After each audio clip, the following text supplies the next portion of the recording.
नमस्कार प्यारे दोस्तों, कैसे हो आप सब लोग। उम्मीद करता हूँ आप सब बढ़िया होंगे और अपनी एग्जाम की तैयारी, आरआरबी ग्रुप डी एग्जाम की तैयारी बेहतरीन तरीके से कर रहे होंगे। बेटा 5-6 महीने आपके पास हैं अभी एग्जाम की तैयारी करने के लिए, जिसमें आप एकदम बेहतरीन सॉलिड तैयारी कर सकते हो। अगर आप इस चैनल से जुड़े हुए हो और आपने पहले की वीडियोस हमारी देखी हैं तो आपको पता होगा कि कितना बेहतरीन कंटेंट मैं डिलीवर कर रहा हूँ यहाँ पे। आरआरबी ग्रुप डी के लिए जो मैथ्स का आपका एग्जाम है ना, उसके लिए आपको बिल्कुल भी टेंशन लेने की जरूरत नहीं है। अगर आप आरआरबी ग्रुप डी एग्जाम की तैयारी कर रहे हो तो इस चैनल से जुड़े रहो।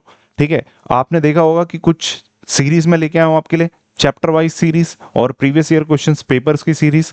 चैप्टर वाइज सीरीज में एक और टॉपिक मैं आज आपके सामने लेके आऊं, जो है अरिथमेटिक का जो one of the famous topics, percentage. Percentage के आज हम सवाल देखने वाले हैं। पार्ट 2 वीडियो का है।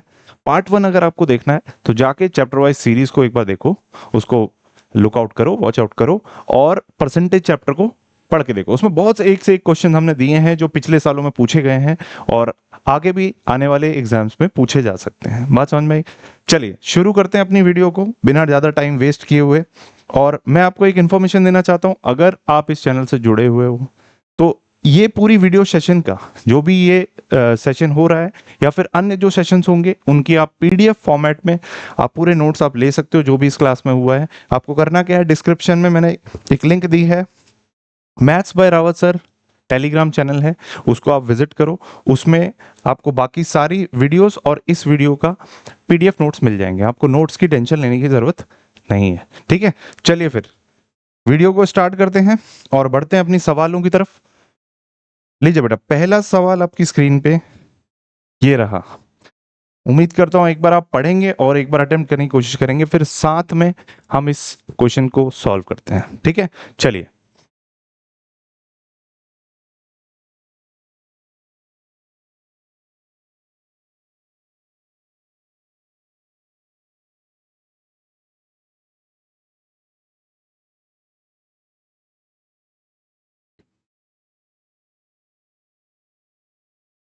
आइए दोस्तों, देखते हैं सवाल को। क्या कहा है? A man buys an article for rupees 400 and sells it for 500, find his profit percentage. हालांकि प्रॉफिट की बात की गई है, खरीदने बेचने की बात की गई है, तो प्रॉफिट एंड लॉस का भी ये सवाल हो सकता है। बट हम इसको परसेंटेज में लिख रहे हैं क्योंकि यहाँ पे परसेंटेज हमें प्रॉफिट की कैलकुलेट करनी है, तो दोनों चीज यहाँ पे कवर होंगी। तो चलिए देखते हैं सवाल को।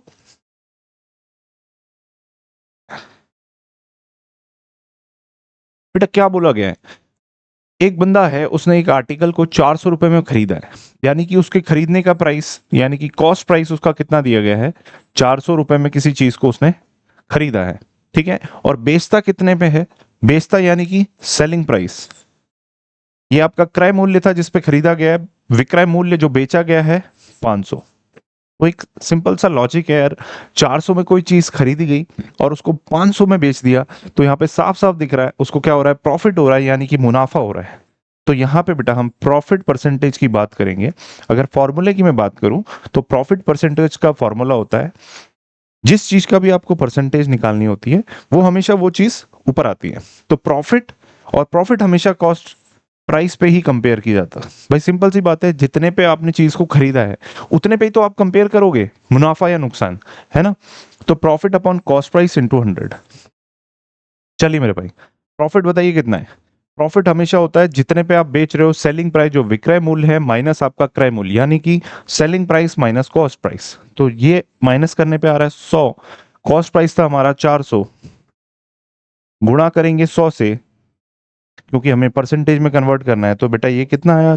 2 जीरो से 2 जीरो कैंसिल, 4 से कट रहा है 25। तो यहां पे मैं कह सकता हूं कि प्रॉफिट परसेंट भाई कितना है? प्रॉफिट परसेंट हो गया 25। बात समझ में आई? ऑप्शन नंबर ए इसका सही उत्तर है। उम्मीद करता हूं आपका भी यही सवाल का सही जवाब यही निकला होगा। ठीक है, तो 25% इसका सही जवाब है। बात समझ में आई? चलिए आगे बढ़ते हैं। लीजिए बच्चों, अगला सवाल आपकी स्क्रीन पे। उम्मीद करता हूं एक बार अटेम्प्ट करिए, फिर साथ में इस सवाल को देखते हैं।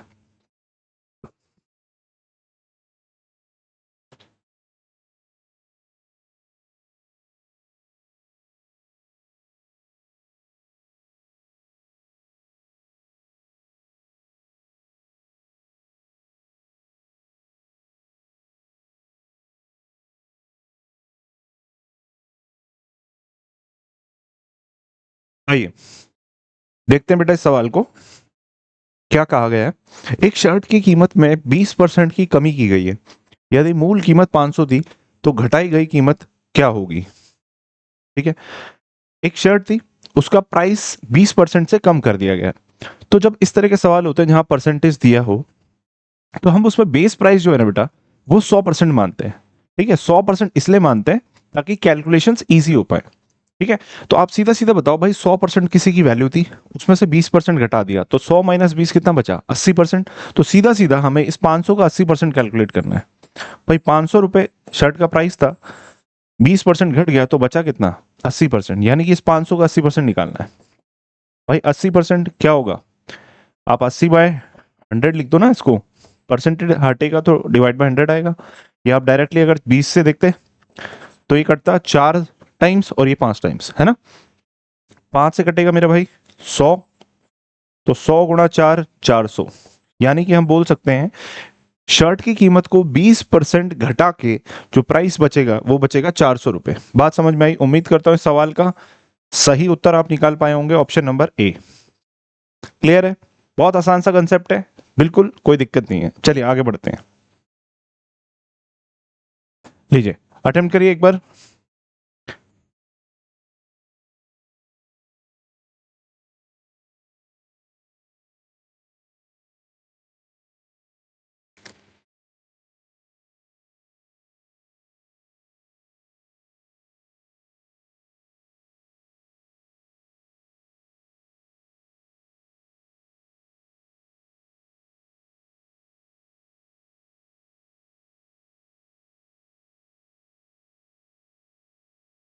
बहुत सरल सवाल है।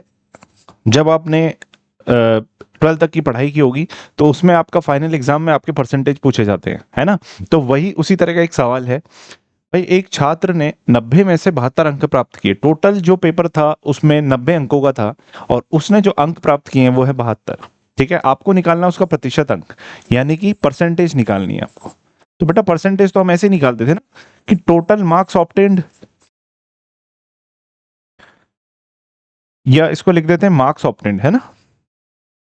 मार्क्स ऑब्टेन्ड यानी कि कितने अंक प्राप्त हुए हैं आपको उस एग्जाम में, और टोटल मार्क्स कितने हैं आपके।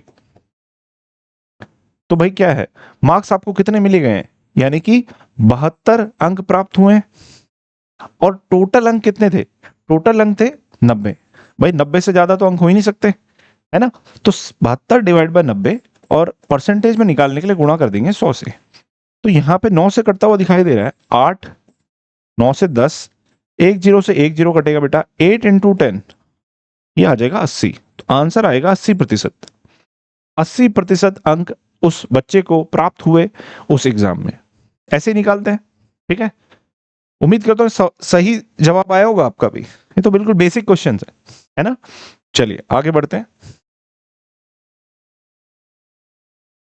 करिए बेटा, अटेम्प्ट करिए।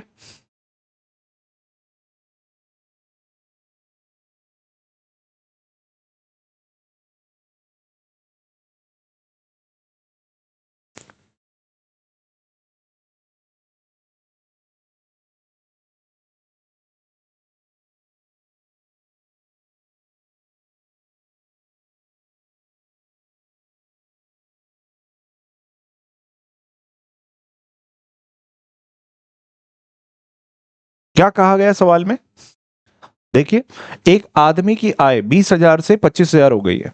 ठीक है जी, पहले 20,000 थी, बाद में उसकी आय बढ़ के कितनी हो गई, 25,000। ठीक है, उसकी आय में कितने प्रतिशत की वृद्धि हुई। भाई सीधा सीधा दिख रहा है कि ये 20,000 थी और ये बढ़ के कितनी हो गई मेरे भाई, 25,000 हो गई। तो बढ़ रही है, सिंपल सी बात है, बढ़ रही है। कितना बढ़ रहा है बताओ यहाँ पे, कितना बढ़ रहा है। तो आप बोलोगे सर 25,000 माइनस 20,000, यानी कि इसमें 5,000 की वृद्धि हो रही है। ठीक है, और प्रतिशत वृद्धि निकालनी है, अगर मुझे परसेंटेज निकालना है इंक्रीज कितना हुआ है, परसेंटेज इंक्रीज कितना हुआ है, तो वो कैसे निकालेंगे। भाई जितना इंक्रीज हुआ है बेटा, कोई भी चीज का आपको प्रतिशत निकालना हो ना, कोई भी चीज का आपको परसेंटेज निकालना हो, तो उस वैल्यू को ऊपर लिखना है न्यूमरेटर में। तो यहां पे हमें इंक्रीज वैल्यू आएगी, है ना, इंक्रीज वैल्यू। और हमेशा डिवाइड में क्या होता है इस तरह के केसेस में, जो आपकी ओरिजिनल वैल्यू होती है, जो आपकी ओरिजिनल संख्या होती है वो आएगी और 100 से गुणा कर देंगे इसको, है ना। तो इंक्रीज कितना है मेरे भाई, 5000 का, और कितने पे है बताओ, ओरिजिनल वैल्यू क्या है 20,000। आप बोलोगे 20,000, 20,000 लिख दिया और परसेंटेज में कन्वर्ट कर ले गुणा कर दिया 100 से। क्या क्या कट रहा है देखो, 2 जीरो से 2 जीरो, इधर 2 जीरो से 2 जीरो, 2 से 50 को काटेंगे तो बचेगा 25, और कुछ नहीं दिख रहा है। तो यानी कि 25% की वृद्धि होगी, तभी 20,000 से सैलरी कहां पहुंचेगी, आय कहां पहुंचेगी 25,000 पे। ठीक है, तो ऑप्शन नंबर ए इसका सही उत्तर है। बात समझ में आई, बहुत इजी क्वेश्चन है, आगे बढ़ते हैं। लीजिए बेटा अगला सवाल अटेम्प्ट करिए एक बार, फिर साथ में करते हैं।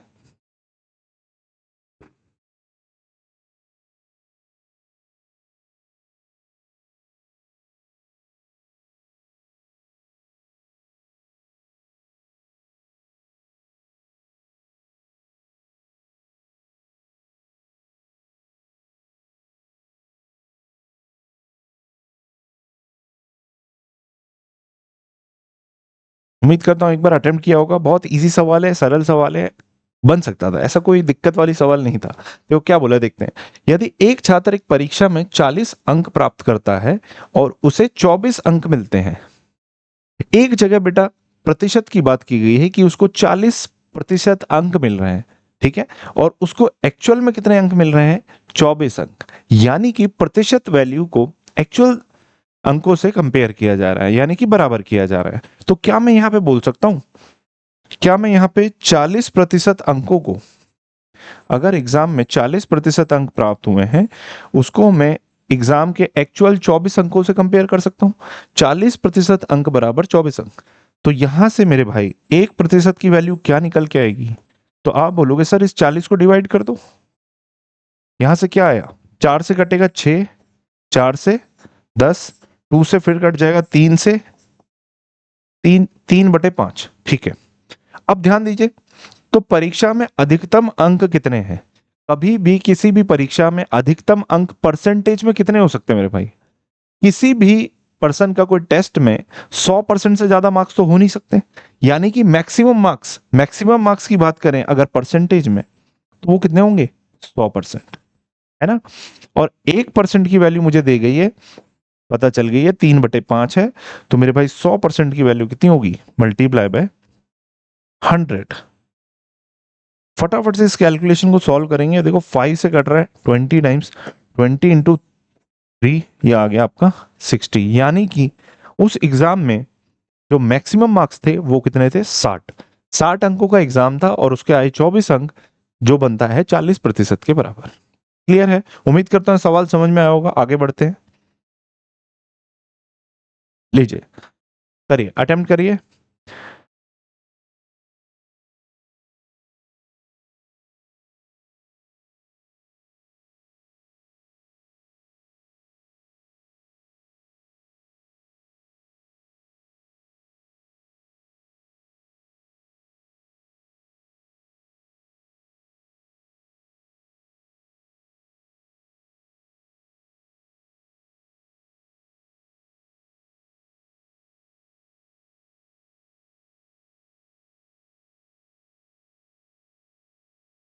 क्या बोला गया सवाल में, एक पुस्तक 20% छूट के बाद 360 में बेची जाती है, तो पुस्तक की मूल कीमत क्या है। कोई पुस्तक है आपको जो वो बेच रहा है वो 20% छूट के साथ बेच रहा है, यानी कि जो भी कीमत बुक की रही होगी उस पर 20% छूट दे रहा है, डिस्काउंट दे रहा है। तो यानी कि बेटा ये जो 360 है ये कितना है आफ्टर डिस्काउंट, डिस्काउंट होने के बाद, छूट देने के बाद की प्राइस है। तो अगर हम एक्चुअल वैल्यू को 100% मानते हैं, किताब की असली जो मूल्य है उसको 100% मानते हैं, तो उसमें से 20% की आप छूट दे दो, तो बचा कितना मेरे भाई 80%। आप ये मानो 80% की वैल्यू दी गई है आपको 360। बात समझ में आई, 100% आपने बुक की कुल कीमत मांगनी, 20% की उसमें से छूट दे दी, तो बचा 80%। 80% में वो बुक बेची जाती है, यानी कि 80% बराबर 360, तो 1% बराबर 360 बटे 80। और क्योंकि हमें पुस्तक की कुल कीमत निकालनी है, वो हमने मानी थी 100%, तो ये कितना हो गया मेरे भाई, 360 बटे 80 गुणा 100। इस कैलकुलेशन को देखो, 20 से कट जाएगा 4, 20 से कट जाएगा 5, और 4 से कटेगा 90, है ना। तो 90 गुणा 5, ये आ गया आपका 450, यानी कि option number C, option number C इसका सही जवाब है। ठीक है, उम्मीद करता हूं आप में से कई लोगों का सी ऑप्शन में आया होगा, है ना। 450 इस बुक की कुल कीमत है। ठीक है जी, चलिए आगे बढ़ते हैं।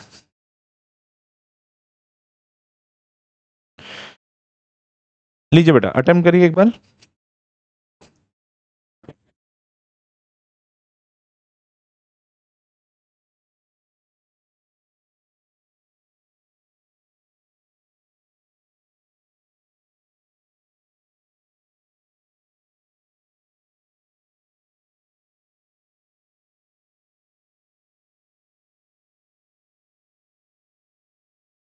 चलिए देखते हैं सवाल को, क्या कहा गया है। एक वस्तु की कीमत 15% बढ़ाई गई और फिर 10% घटाई गई। भाई कोई वस्तु थी, कोई भी वस्तु है, उसको उसकी प्राइस को पहले 15% बढ़ा दिया गया और फिर 10% से घटा दिया गया। यानी कि ये सक्सेसिव वाला केस है, पहले बढ़ा दिया फिर घटा दिया। सक्सेसिव यही तो होता है कि 2 बार चेंजेस हो या 3 बार चेंजेस किए गए हो, 2 से या 2 से ज्यादा, तो सक्सेसिव वाला केस हो जाता है ना। पहले 15% बढ़ाया गया, फिर 10% घटाया गया। मूल कीमत दे रखी है कि बेस प्राइस था 200 रुपए, तो उस पर क्या फर्क पड़ेगा, नई वैल्यू आपको कैलकुलेट करना है ये कैलकुलेशन के बाद। बहुत सिंपल सवाल है मेरे भाई। देखिए पहले 15% बढ़ाया है और फिर 10% से घटा दिया, यही है सवाल। तो देखिए इस सवाल को हम सबसे पहले मूल प्राइस से शुरू करेंगे। भाई 200 रुपए हमारा क्या था, मूल कीमत थी अंकित, जो आपकी मूल कीमत है वो 200 दी गई है। ठीक है, मैंने आपको बताया कि कोई भी चीज की कीमत, एक्चुअल कीमत आपको 100% माननी है। तो 100% अगर कीमत होगी मेरे भाई और 15% से उसको बढ़ा दोगे, तो परसेंट में कितना बढ़ जाएगा, 100 प्लस 15 यानी कि 115। तो मैं कह सकता हूं 200 की 115% वैल्यू हो जाएगी। अभी हमने जो चेंजेस कर लिए हैं वो यहां तक कर लिए हैं, बात समझ में आई। अब सेम चीज हम इस पे करने वाले हैं। अब इस पूरे को एक प्राइस मानना है, जैसे हमने 200 को एक प्राइस माना था, अब इस पूरे को एक प्राइस मानना है। फिर से 100 से शुरुआत करनी है। तो अगर किसी भी प्राइस की, किसी भी वस्तु की जो ओरिजिनल प्राइस है वो 100% है, तो 10% उसमें से कम कर देंगे। तो 10% कम करने पे कितना बनेगा मेरे भाई, 100 माइनस 10 करेंगे तो 90% बनेगा, यानी कि 90%। तो मैं कह सकता हूं इस पूरी वैल्यू की 90% हमें निकालनी है। फटाफट से इसको सॉल्व करेंगे। भाई 200 गुणा 115 डिवाइड बाय 100, 90 डिवाइड बाय 100, बताओ। 2 जीरो से 2 जीरो कैंसिल, 1 जीरो से 1 जीरो यहां कैंसिल, 5 से 2 टाइम्स 5 से 23, 2 से मेरे भाई 2 कैंसिल हो गया, यानी कि 23 गुणा 9 कितना हो गया, 9 तिया 27, 9 दूनो 8, 18 और 2 20, यानी कि 207। 207 ऑप्शन नंबर सी। जो अंतिम कीमत इसकी निकल के आएगी 15% बढ़ाने के बाद, 10% कम करने के बाद, वो कितनी आएगी निकल के, 207। बात समझ में आई। ठीक है, चलिए आगे बढ़ते हैं। करिए बेटा, इस सवाल को अटेम्प्ट करिए।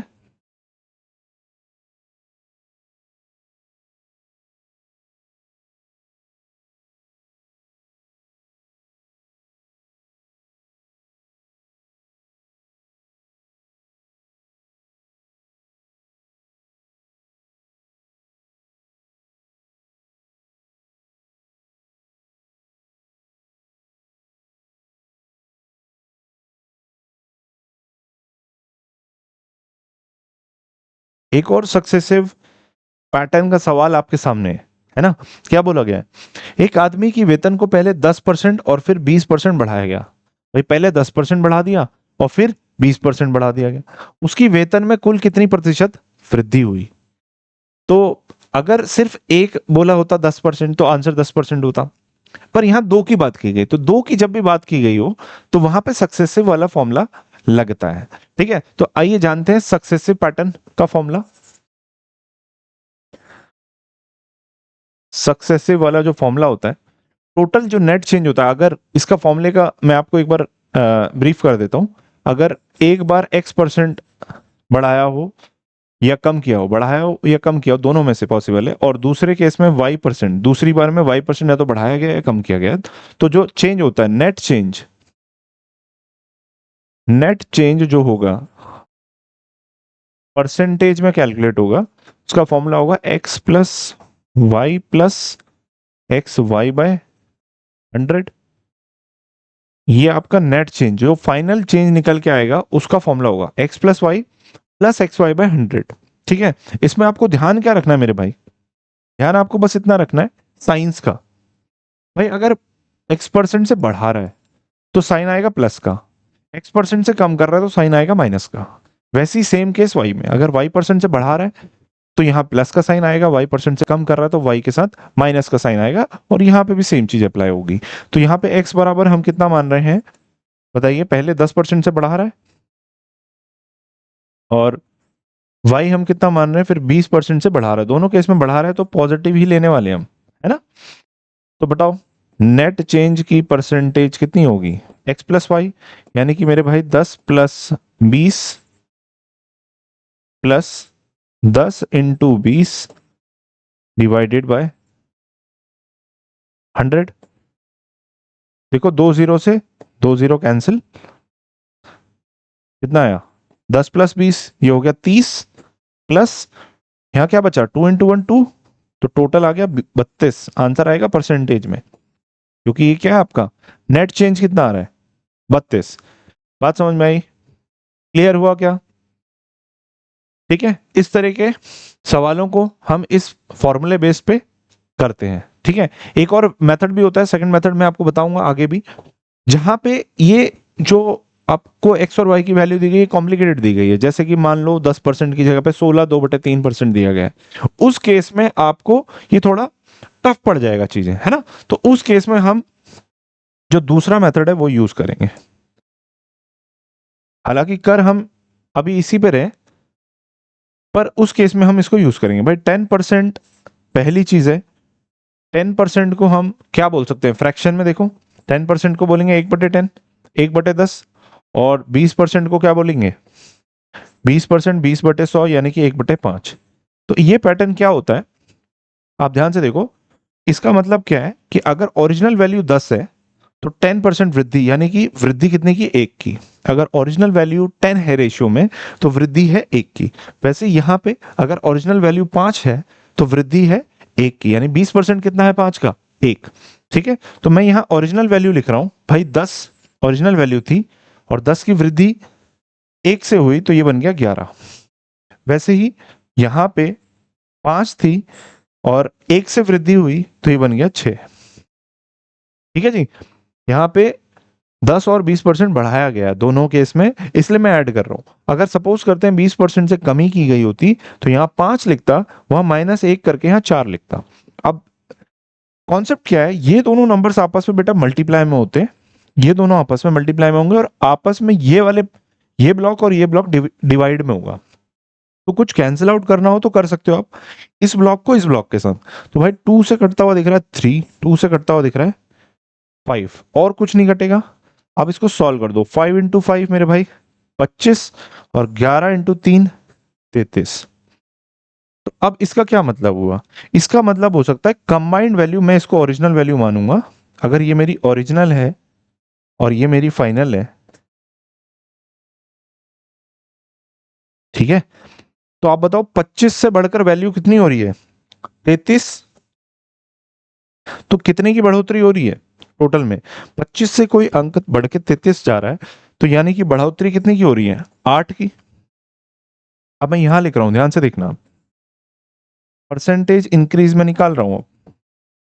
भाई 8 का इंक्रीज हो रहा है, और कितने पे हो रहा है 25 पे, सॉरी 25 पे 8 बढ़ रहा है, किस पे 25 पे, और परसेंटेज में निकालने के लिए गुणा 100, 25 से कटेगा 4 और 4 × 8 मेरे भाई 32%। देखिए ऑप्शन नंबर बी। इस तरीके से करोगे तो भी ऑप्शन यही आने वाला है, इस तरीके से करोगे तो भी यही आने वाला है। तो किससे करें? तो सिंपल सा कॉन्सेप्ट ये है कि भाई जब नंबर प्यारे प्यारे दे रखे हो, 10%, 20, 30, 40, सीधे सीधे 25, जहां पे आपको लग रहा है कि कोई दिक्कत नहीं होने वाली है, क्योंकि यहाँ तो एडिशन है x+y, और यहाँ पे कोई दिक्कत नहीं होने वाली है x × y/100 में, तो आप ये लगाओ। ये बेस्ट मेथड है। ये आप मैनुअली भी कर सकते हो, आप माइंड माइंड में भी कैलकुलेट कर सकते हो। बट जहां पे मिक्स फ्रैक्शन टाइप दिए हो, सपोज करो 10% की जगह 16 2/3% दिया होता, यहाँ 20% की जगह पे 11 1/9% दिया था, फिर यहाँ फंस जाते आप, इस वाले फॉर्मूले में फंस जाते, है ना, क्योंकि मल्टीप्लाई होकर डिवाइड होना मुश्किल हो जाता। तो इस केस में ये बेस्ट रहता है, फ्रैक्शन में कन्वर्ट करो और सॉल्व करो। बात समझ में आई? चलिए आगे बढ़ते हैं। बेटा एक, अगर आपको वीडियो समझ में आ रही है ना, एंजॉय कर रहे हो, सारे क्वेश्चन समझ में आ रहे हैं, तो एक बार जाके वीडियो को पॉज करो और एक बार लाइक करो यार सेशन को, अपने दोस्तों में शेयर कर देना जो भी तैयारी कर रहे हैं, और सब्सक्राइब करो यार, सब्सक्राइब तो बनता ही है, और बेल आइकन दबाना है ताकि इस तरह की वीडियोस आपको मिलती रहे। चलिए करिए, अटेम्प्ट करिए फटाफट।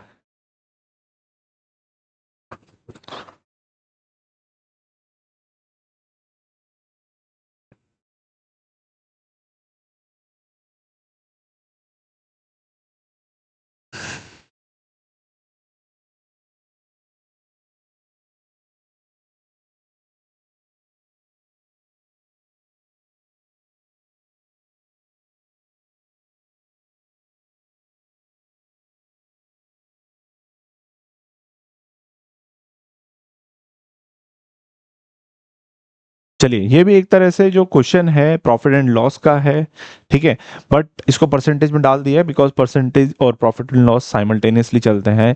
काफी सारे प्रॉफिट एंड लॉस के क्वेश्चन बिना परसेंटेज के सॉल्व ही नहीं होते, ठीक है। तो यहाँ पे मैं एक कॉन्सेप्ट और देता हूँ आपको। देखिए पहले सवाल को पढ़ते हैं। एक दुकानदार 800 की अंकित कीमत पर, ठीक है, ये क्या है, अंकित कीमत है, यानी कि मार्क प्राइस है, अंकित मूल्य यानी कि मार्क प्राइस पर 25% की छूट देता है, यानी कि ये वाली वैल्यू कौन सी है, डिस्काउंट प्राइस है ना, डिस्काउंट की परसेंटेज, डिस्काउंट परसेंट दे रखी है आपको 25, छूट देता है, और फिर भी 20% का लाभ कमाता है, यानी कि प्रॉफिट परसेंट दे रखा है 20%, और लागत मूल्य आपको निकालनी है, यानी कि कॉस्ट प्राइस कितने पे खरीदा गया था वो आपको निकालना है। तो फटाफट से जो चीजें हमें अवेलेबल है मैं वो लिख देता हूँ। मार्क प्राइस दे रखा है 800 रुपया, और डिस्काउंट परसेंटेज दे रखा है 25%, ठीक है, और दूसरा क्या दे रखा है, प्रॉफिट परसेंट, ये कितना है, 20%। भाई 20% का लाभ हो रहा है, आपको निकालना है कॉस्ट प्राइस। ये एक स्पेसिफिक टाइप का पैटर्न है बेटा, इस तरह का जब भी सवाल देखे, और अक्सर इस तरह के सवाल आते हैं, कॉस्ट प्राइस मार्क प्राइस पे अक्सर सवाल पूछता रहता है, रेलवे उठा लो या एसएससी उठा लो, भर भर के सवाल है, और एक फिक्स पैटर्न है, इस पैटर्न को आप याद रखो, जिससे आप इस तरह के सवालों को ना फटाफट से कर पाओ। मैं आपको एक फॉर्मूला देता हूँ, जब मैं थ्योरी पढ़ाऊंगा तो ये डिराइव भी करके बताऊंगा कहाँ से आता है। भाई कॉस्ट प्राइस और मार्क प्राइस का जब भी सवाल आए कि मार्क प्राइस दे रखा है, कॉस्ट प्राइस पूछा है, तो आप ध्यान रखो कॉस्ट प्राइस होता है 100 माइनस डिस्काउंट परसेंट,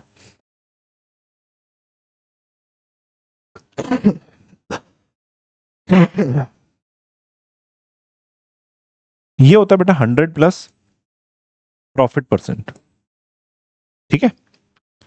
फटाफट से इस फॉर्मूले को, ये फॉर्मूला आपको याद रखना है भाई, कॉस्ट प्राइस और मार्क प्राइस का अगर आपको रेशियो दे रखा है तो आपको ये फॉर्मूला याद रखना है, और फटाफट से इस फॉर्मूले को यूज करना है। 100 minus discount percent, 100 minus discount percent हमारा 25, यानी कि 100 माइनस 25 कितना हो गया, 75, और 100 प्लस प्रॉफिट यानी कि 100 प्लस 20, 120। तो ये रेशियो है, बेसिकली ये सीपी इज टू एमपी का रेशियो है, ठीक है। अगर कॉस्ट प्राइस 75 है तो मार्क प्राइस 120 है। फटाफट से इसको सिंप्लीफाई करो, कितने से कट रहा है बताओ, 5 से कटता हुआ दिख रहा है 15, और 5 से 24, 3 से कट रहा है 5, 3 से 8, बताओ ये लास्ट है, सिंप्लीफाइड है, इससे ज्यादा नहीं होगा। तो मेरे भाई एमपी की वैल्यू आपको दे रखी है 800, ठीक है, एमपी की वैल्यू कितनी दे रखी है, यानी कि इस 8 की एक्चुअल वैल्यू क्या दे रखी है, 800। तो कितना गुना दिख रहा है, 100 गुना, 8 × 100 800, तो इधर भी 100 गुना करना पड़ेगा, है ना, तभी तो बात बनेगी। तो ये कितना आ गया 500, यानी कि कॉस्ट प्राइस आपका कितना निकल के आया, जो आपका लागत मूल्य है, कॉस्ट प्राइस है, वो कितना निकल के आया 500 रुपया, यानी कि option number B. Option number B सही उत्तर है इस सवाल का। ठीक है, उम्मीद करता हूं आपने ये अटेम्प्ट किया होगा और आपका भी सही उत्तर निकला होगा। नहीं भी निकला है तो आप इस सवाल को देखो और ये कॉन्सेप्ट को आप हमेशा याद रखो। ये कॉन्सेप्ट अगर आपका मजबूत रहेगा तो मैं बता भी देता हूं कि कैसे आता है ये। बेसिकली ये सेलिंग प्राइस को इक्वेट करके आता है मेरे भाई। सेलिंग प्राइस जो निकलता है आपका, यानी कि विक्रय मूल्य जो निकलता है, वो अगर मार्क प्राइस से देखें तो मार्क प्राइस में से डिस्काउंट हटाने के बाद सेलिंग प्राइस आता है, और अगर कॉस्ट प्राइस के थ्रू देखना है तो कॉस्ट प्राइस में प्रॉफिट परसेंट को ऐड कर दोगे तो सेलिंग प्राइस आएगा। दोनों साइड से सेलिंग प्राइस को इक्वेट कर दो, यहां से रेशियो आ जाता है।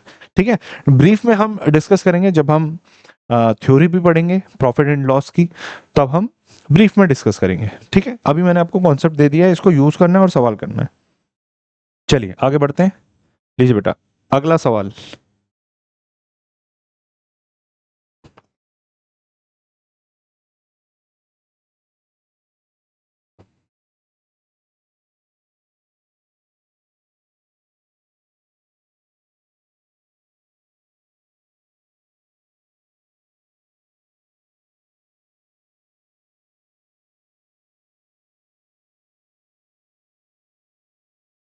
बहुत बढ़िया सवाल और चहीता सवाल, रेलवे का एसएससी का चहीता सवाल परसेंटेज की टर्म्स में। बहुत बहुत बार पूछा गया है। ठीक है, और आगे भी कितनी बार पूछा जाएगा ये भी नहीं पता। ठीक है, चलिए देखते हैं। यदि ए की आय बी की आय से 20% अधिक है, दो कंपैरिजन है भाई, ए की आय का और बी की आय का। यहाँ गड़बड़ क्या होती है, आप कंपेयर करने में कुछ लिख देते हो, समझते कुछ और लिख कुछ और देते हो, तो वो नहीं करना है, ध्यान से देखना है। यदि ए की आय बी की आय से, यानी कि ए की आय को कंपेयर किया जा रहा है बी की आय से, तो बेस वैल्यू बी की आय है। ठीक है, 20% अधिक है तो बेस वैल्यू बी की है। अगर हम बी को 100 मानते हैं तो बी की आय से 20% अधिक, तो 100 पे 20% कितना हुआ 120। इतना क्लियर है। बेस प्राइस को हमने 100 माना, यानी कि बेस आय को 100 मान लिया, 20% वृद्धि कर दी। ठीक है जी, इसको अगर हम सिंप्लीफाई कर सकते हैं तो 2 से कटेगा 6, 2 से कटेगा 5, यानी कि अगर ए की वैल्यू, ए की आय 6 है तो बी की आय 5 है। तो हमें यहां पे क्या निकालना है, ये इंपॉर्टेंट है, ये समझना है आपको। तो बी की आय ए की आय से कितना प्रतिशत कम है, आपको निकालना है। बी की आय को कंपेयर करना है आपसे, आपको ए की आय से। तो कॉन्सेप्ट बस इतना है कि जिससे कंपेयर आप करते हो वो डिनोमिनेटर में आता है मेरे भाई। बस गलती यहां होती है बच्चों से। ठीक है, जिससे कंपेयर करते हैं उसको डिनोमिनेटर में लिखा जाता है। तो ये तो देखो, ध्यान से देखो कितना कम है बोला, तो कम कितना है, बी की आय कितना कम है भाई, एक कम है। ये दिख रहा है हमें, ए से बी की कितना कम है, एक कम है। ठीक है, ए की आय से कंपेयर हम किससे कर रहे हैं, 6 से, ए की आय से, तो वो डिनोमिनेटर में आएगा। 1/6 और परसेंटेज में निकालने के गुणा 100, तो 1/6 का 100, ये आपको सबको पता है कितना होता है, 16 2/3%। अगर आपने परसेंटेज की क्लासेस को अटेंड किया होगा तो परसेंटेज टू फ्रैक्शन और फ्रैक्शन टू परसेंटेज कुछ रेशियोज आपको पता होनी चाहिए, है ना। तो उसमें से एक ये है, तो ये बराबर होता है ऑलमोस्ट 16.66%, यानी कि option number A. Option number A इसका सही उत्तर है। काफी बार ये सवाल पूछा गया है, रेलवेज में भी और एसएससी में भी। ठीक है, तो भाई देख लो, अगले बार भी आ सकता है, कुछ पता नहीं है। ठीक है, आगे बढ़े। लीजिए अगला सवाल करिए मेरे भाई, अटेम्प्ट करिए।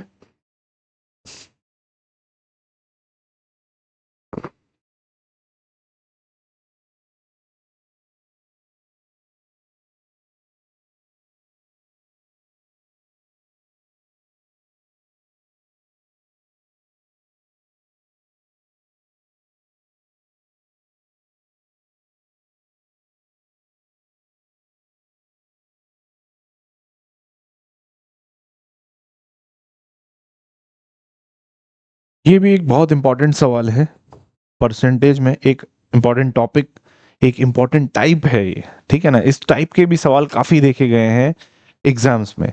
तो आइए जानते हैं इस टॉपिक को या इस जो पर्टिकुलर आपका पैटर्न है इसको देखते हैं, किस तरह के सवाल इसमें हल किए जाते हैं, किस तरीके से हल किए जाते हैं। ठीक है, चीनी की कीमत में 10% की कमी के कारण एक व्यक्ति 180 में 2 किलोग्राम अधिक चीनी खरीद सकता है। भाई चीनी की कीमत कम हो रही है, अगर मेरे पास फिक्स अमाउंट है, फिक्स मेरे पास पैसा है, तो 180 रुपए की बात करते हैं, 180 रुपए की स्टार्टिंग में बात करते हैं, 180 रुपए है, उसमें मैं कुछ चीनी खरीद रहा था, अब प्राइस चीनी का कम हो गया, तो सिंपल सी बात है, अगर 180 रुपए मेरे पास है तो प्राइस अगर कम हुआ है तो मैं उसमें ज्यादा क्वांटिटी खरीद सकता हूँ। ठीक है, तो वही बोला गया 10% की कमी की वजह से 180 में अब 2 किलोग्राम अधिक चीनी खरीद सकता है। तो चीनी की प्रति किलोग्राम मूल कीमत क्या थी, तो आपको चीनी की प्राइस बतानी है, और जो पहले प्राइस थी, नई वाली प्राइस नहीं, पहले वाली प्राइस। बात समझ में आई? तो इस तरह के सवालों के लिए पहले तो आपको यह पता होना चाहिए कि भाई फॉर्मूला क्या होता है। फॉर्मूला होता है price into quantity is equal to expenditure मेरे भाई। क्या मतलब? भाई किसी भी चीज का प्राइस कितना है और उसकी खपत कितनी है ना। प्राइस को अगर खपत से मल्टीप्लाई, क्वांटिटी से मल्टीप्लाई कर देंगे तो आपका खर्च कितना आ रहा है वो आ जाएगा। इस केस में हमारा जो एक्सपेंडिचर है वो कांस्टेंट रहने वाला है। एक्सपेंडिचर कितना है, 180 रुपए की बात की गई, यही तो हमारा खर्च है, यानी कि एक्सपेंडिचर है। तो ये कांस्टेंट है, हमारे पास 180 रुपए है तो 180 है, बढ़ा नहीं रहे ना कम कर रहे हैं। और कम या ज्यादा क्या हो रहा है, प्राइस कम या ज्यादा हो रहा है, और क्वांटिटी कम या ज्यादा हो रही है। प्राइस एक्चुअली क्या हो रहा है, कीमत कम हो रही है, ये बेसिकली डाउन हो रहा है। तो एक सिंपल सा कॉन्सेप्ट होता है, अगर आपकी फाइनल क्वांटिटी, दो क्वांटिटी आपस में मल्टीप्लाई में है और फाइनल क्वांटिटी आपकी कांस्टेंट है, यानी कि स्थिर है, तो आपकी एक प्राइस, अगर एक क्वांटिटी बढ़ रही है, जिस रेशियो में वो बढ़ रही है उसके उल्टे रेशियो में ये कम हो जाएगी, या अगर जिस रेशियो में ये कम हो रही है उसके उल्टे रेशियो में ये बढ़ जाएगी। ये किसी भी जनरल फॉर्मूले में अप्लाई होता है। ठीक है, तो सबसे पहले हम प्राइस की बात करते हैं। प्राइस की स्टार्टिंग हम 10% से कर रहे हैं, क्योंकि 10% हमारा दिया गया है। 10% बेटा क्या होता है, 1/10। तो प्राइस की हम यहाँ पे बात करेंगे, हम बोलेंगे कि प्राइस अगर 10 था, ये हमारा बेस प्राइस मानेंगे। प्राइस अगर 10 था तो प्राइस कितने से कम हो रहा है, 1 से कम हो रहा है। 10% को इक्विवेलेंट मानेंगे हम 1 के। अगर ओरिजिनल प्राइस 10 था तो 10% से कम हो रहा है, यानी कि 1 से कम हो रहा है, तो कितना बन रहा है, कितना बन रहा है, 9। बात समझ में आ रही है? इसको हम रेशियो बोल सकते हैं कि पहला प्राइस 10 था, अभी नया प्राइस क्या है, 9 है। ठीक है, नेक्स्ट हमारा क्वांटिटी पे बात करते हैं। मैंने आपको बताया कि अगर ये कांस्टेंट है तो जिस रेशियो में ये कम हो रहा है उसी रेशियो में, उसके रिवर्स रेशियो में ये बढ़ेगा, यानी कि ये 10 से 9 जा रहा है तो ये 9 से 10 जाएगा। क्या इतनी बात आपको क्लियर है? अगर इतनी बात आपको क्लियर है तो आपको दिख रहा होगा क्वांटिटी 9 से 10 जा रही है, यानी कि कितनी बढ़ रही है, रेशियो में क्वांटिटी कितनी बढ़ रही है, एक रेशियो। और एक्चुअली में हम उसमें एक्स्ट्रा कितना खरीद पा रहे हैं, क्वांटिटी एक्स्ट्रा कितनी खरीद पा रहे हैं, 2 केजी। तो क्या मैं बेटा ये बोल सकता हूं कि एक रेशियो बराबर 2 केजी है। ठीक है, तो आप इनिशियल क्वांटिटी बता सकते हो। अगर एक रेशियो बराबर 2 केजी है तो इनिशियल क्वांटिटी कितनी होगी, गुणा 2 कर देंगे, एक 2 के बराबर तो 9 इंटू 2 18 केजी। यानी कि जो इनिशियल क्वांटिटी थी, यूज जो कर रहा था, खरीद पा रहा था, वो 18 केजी था, और बढ़ने के बाद वो कितना आप खरीद पा रहा होगा, नया 20 केजी। हमें निकालना है बेटा मूल कीमत, ओरिजिनल प्राइस। ओरिजिनल प्राइस कैसे निकालेंगे, अगर प्राइस निकालना है मुझे, ठीक है, यहीं पे देख लेते हैं। भाई प्राइस निकालना है तो प्राइस कैसे निकालेंगे, एक्सपेंडिचर डिवाइड बाय क्वांटिटी। ठीक है, तो देखो ध्यान से, एक्सपेंडिचर तो हमारा बराबर था 180, और क्वांटिटी हमारी कितनी थी इनिशियल, 18 केजी। 18 केजी, तो 18 से ये कटेगा तो कितना आएगा मेरे भाई, 10। 10 रुपीस, ये रुपीस है आपका, 10 पर केजी मेरे भाई।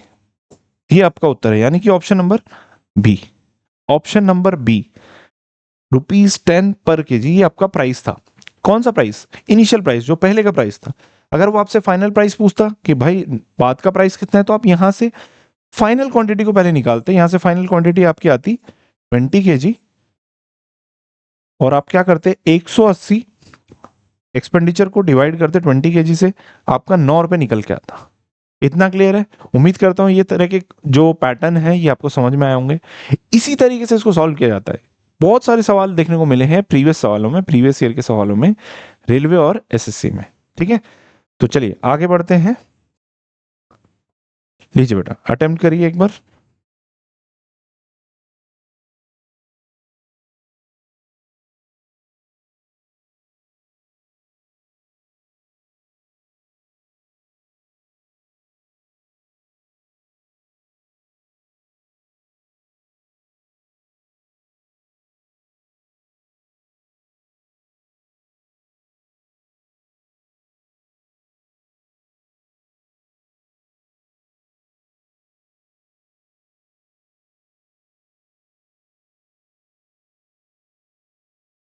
क्या बोला गया सवाल में? किसी संख्या को पहले x% बढ़ाया गया और फिर x% घटाया गया, कुल प्रतिशत परिवर्तन क्या होगा? फिर से सक्सेसिव पे बेस्ड ये पैटर्न है। x%, यहाँ डायरेक्ट वैल्यू नहीं दी गई है, x% बढ़ा दिया गया है, ठीक है, और फिर x% को घटा दिया गया है। तो मैंने अभी फॉर्मूला आपको बताया था x plus y plus x y by 100, तो वो लगा देते हैं फटाफट। एक जनरल फॉर्मूला मैं यहाँ पे लिख देता हूं, x plus y plus x y by 100, यही है फॉर्मूला हमारा नेट चेंज का परसेंटेज में, ये फॉर्मूला है। ठीक है जी। अब यहां पे बात क्या है, एक्स और वाई दोनों ही एक्स हैं यहाँ पे, है ना, x% से ही बढ़ा रहा है, x% से ही कम कर रहा है।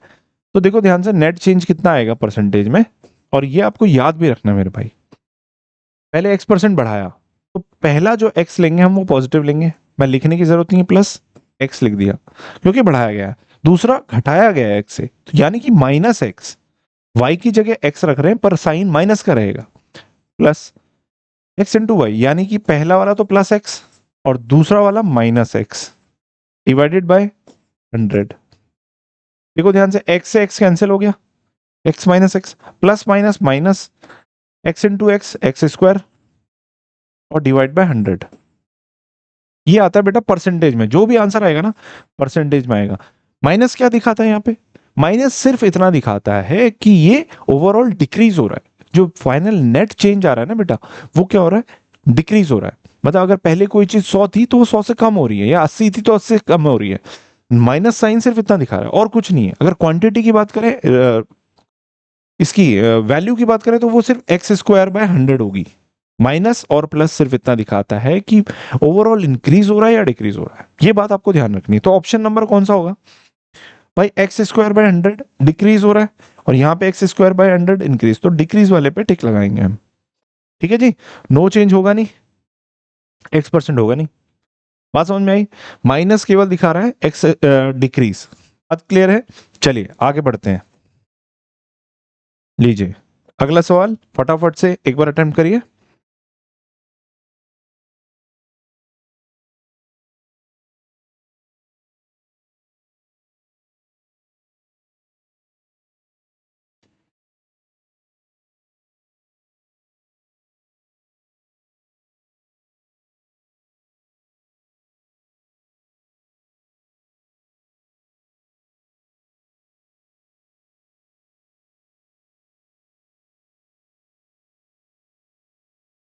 चलिए, ये भी एक बहुत बढ़िया पैटर्न है, परसेंटेज के सवालों में काफी बार पूछा गया है, एसएससी में भी, रेलवे में भी, इसीलिए मैं आपके सामने ये सवाल को लेके आया हूं। ठीक है, आगे भी आने के बहुत अच्छे चांसेस हैं।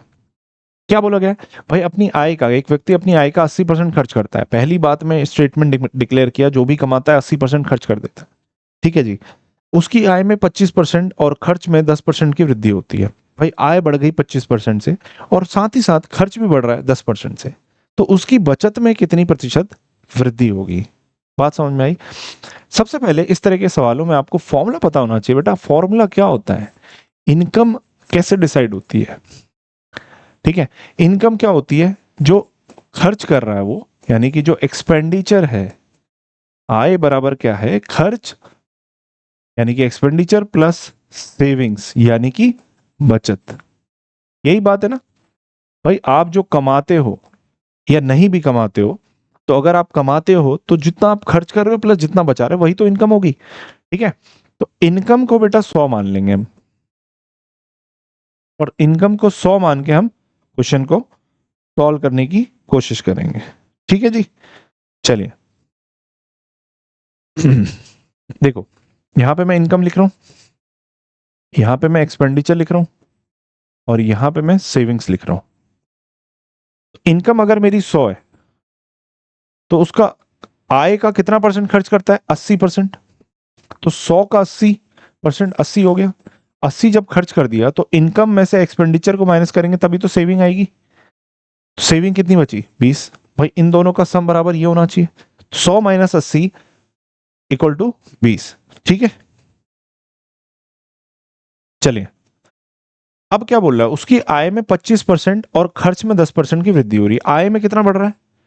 प्लस 25%, यानी 100 पे 25 बढ़ाएंगे तो 125 बन जाएगा। ठीक है जी, और खर्च पे कितना बढ़ रहा है? 10%। ये खर्च है इसका, इस पे कितना बढ़ रहा है? 10%। बेटा 80 पे 10% बढ़ाओगे, 80 का 10% होगा 8, तो 80 पे 8 बढ़ा दिया तो कितना बन गया? बोलिए, 88। तो अब मुझे बताओ, नया इनकम 125 है, नया एक्सपेंडिचर 88 है, तो इनकम में से एक्सपेंडिचर आप माइनस करोगे तो नई सेविंग कितनी निकल के आएगी बताइए? 37। 125 माइनस 88। तो यहां क्या देखने को मिल रहा है मेरे भाई? देखो ध्यान से, क्या देखने को मिल रहा है कि पहले जो बचत थी वो 20 थी, अब जो बचत है वो 37 है, यानी कि बचत बढ़ रही है। बचत भी तो बढ़ रही है, कितने से बढ़ रही है आप बताओ? 20 से हो रही है 37, यानी कि प्लस 17। तो सेविंग्स में आपको जो परसेंटेज वृद्धि निकालनी है, परसेंटेज, पहली बात तो इंक्रीज हो रहा है या डिक्रीज, ये आपको बताना है। तो हमें यहाँ पे दिख रहा है कि इंक्रीज हो रहा है। कितने से इंक्रीज हो रहा है मेरे भाई? 17 से इंक्रीज हो रहा है। और इंक्रीज या डिक्रीज हम किस पे कैलकुलेट करते हैं? ओरिजिनल वैल्यू पे। ठीक है, तो किस पे इंक्रीज हो रहा है? ओरिजिनल वैल्यू क्या है इसकी? 20। तो हमेशा कंपैरिजन ओरिजिनल वैल्यू से होता है। तो 17/20 गुणा करेंगे हम 100 से, और इसको सॉल्व करेंगे। 20 से कटेगा 5, तो 17 गुणा 5 इज 85, यानी कि 85% इसकी सेविंग बढ़ रही है। मतलब 85% सेविंग बढ़ा रहा है। बात समझ में आई? ऐसे ही बचत करते रहनी है हमें भी, सेविंग बढ़ानी है। बात समझ में आया? इस तरह के सवालों को आप ऐसे हल कर सकते हो, इनकम को 100 मान के, और जो भी एक्सप्रेशन दे रखा है उसके हिसाब से आप करो, और बढ़िया तरीके से सॉल्व होगा, मस्त आंसर आएगा एकदम तगड़े से। चलिए आगे बढ़े। लीजिए बेटा अगला सवाल, फटाफट से एक बार ट्राई करिए।